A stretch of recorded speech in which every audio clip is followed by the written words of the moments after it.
Olá, meus cumprimentos a todos, aqui estou eu para mais um vídeo e hoje nós vamos dar continuidade ao estudo do livro A Vida em Família, que é esse livro aqui que mais uma vez eu vou apresentar para vocês, do Rodolfo Caligares.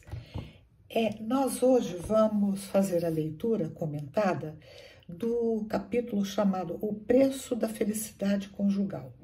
Imagina, tem preço, e tem mesmo, e como às vezes é caro para a gente conseguir alcançar essa felicidade. E o Rodolfo Caligares, na minha opinião, ele foi muito feliz nesse texto, um dos textos que ele melhor abordou o tema. Então ele começa assim, que não existe fórmula única para a conquista da felicidade no matrimônio. De fato, né? Não existe, para cada um a felicidade vai ter uma característica, uma forma. E ele continua, há porém determinadas condições e certos preceitos ditados pela prudência e pelo tirocínio, ou seja, a experiência, né? Aquela coisa assim, o tirocínio, né? Dos cônjuges bem-sucedidos, aqueles que alcançam o sucesso, e que, se observados, poderão oferecer aos jovens alguma garantia de que o seu casamento venha a ser o mais venturoso, ou seja, o mais feliz possível. Então aqui a gente já vê que ele dá uma orientação, prudência e tirocínio. Quer dizer, vamos dizer assim, uma intuição, né? Por que caminho que eu vou tomar? Tá certo por aqui? O que eu percebo da minha futura esposa ou do meu futuro marido corresponde aos meus valores, ao que eu quero? É isso que ele está falando. Um dos primeiros pontos a considerar é a idade ideal para este passo. Então, na opinião dele, existe uma idade ideal e nós vamos ver como é que ele desenvolve isso lá na frente. Não cabe aqui qualquer fixação rigorista. Então, ele não está dizendo que tem que ser com 20 anos, 19 anos, 40 anos, não é o caso.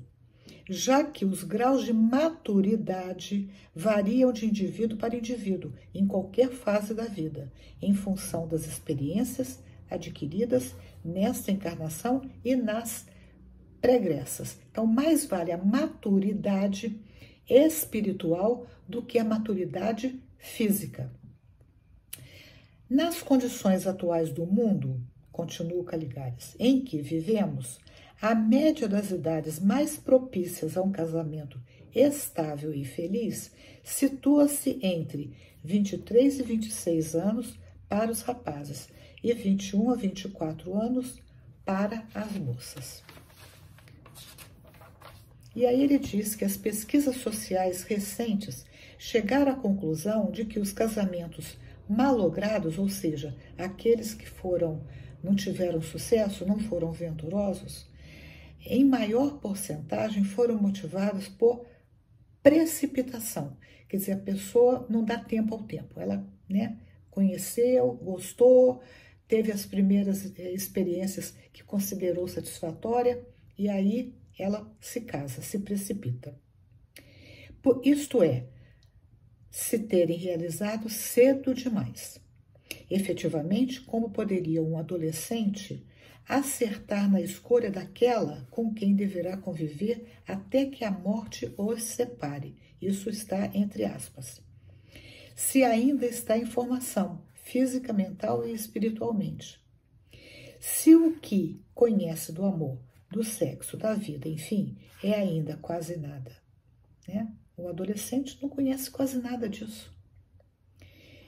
Se ele ainda não pode oferecer a indispensável segurança econômica, nem ela possui o mínimo de predicados de uma dona de casa, que também está entre aspas, de modo a poder enfrentar com sucesso as múltiplas e sacrificiais responsabilidades de um lar.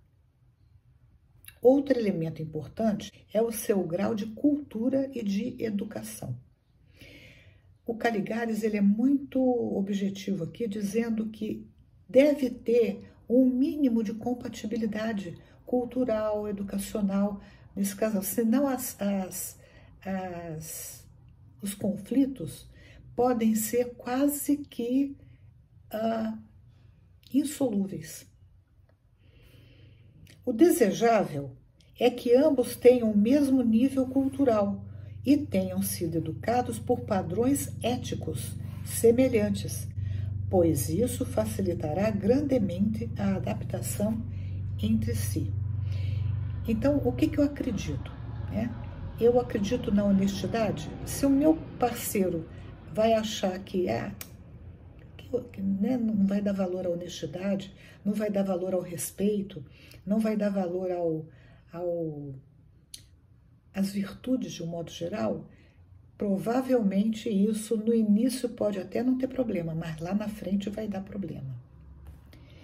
Quando marido e mulher se diferenciam profundamente sob esse aspecto, é muito possível que, passando a lua de mel, em que tudo é deslumbramento e ilusão, o refinamento social do cônjuge melhor dotado venha chocar-se com as características negativas do outro, o que tornará insustentável uma vida em comum, dando ensejo a que cada qual passe a buscar compensações fora do lar, junto de outra pessoa que melhor o compreendam, lhe apreciem o modo de ser e respondam às suas necessidades mais íntimas.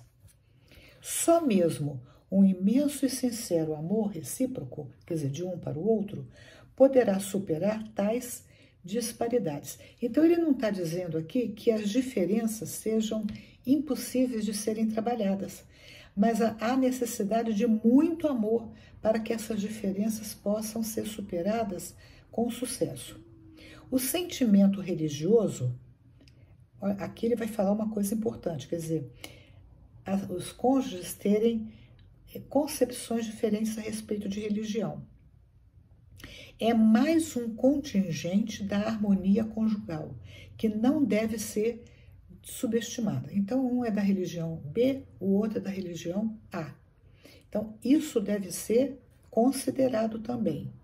Não pretendemos afirmar, diz o Caligares, que essa harmonia seja possível unicamente quando marido e mulher professem a mesma religião, embora reconheçamos quanto isso possa concorrer para o equilíbrio de suas relações.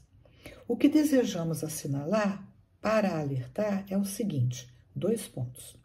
Considerando ser a religião um dos característicos da personalidade, tornar-se-ia penoso, por exemplo, a um dos cônjuges que desejasse cumprir fielmente os deveres estabelecidos por sua igreja ou por suas próprias convicções religiosas, ter que suportar sem mágoa ou protesto os remoques, ou seja, as zombarias do outro, ateu ou indiferente, que considerasse tais deveres, quer dizer, digamos, o marido quer frequentar a igreja uma vez por semana e a esposa não aceita isso, ou vice-versa.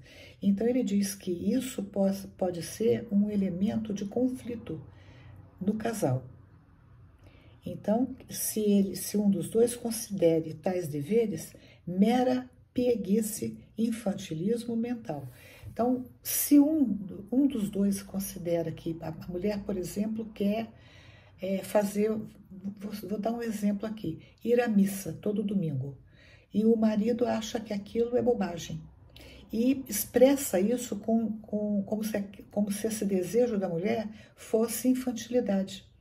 Não valoriza esse desejo, essa sede íntima dela. Por outro lado, seria igualmente muito difícil haver paz doméstica onde, ao contrário, um dos esposos fanático e intransigente se mostrasse disposto a converter o outro ao seu credo, importunando-o a todo instante e a qualquer pretexto com os seus discursos de catequese. É aquela história, né? Um, depois que casa, quer converter o outro.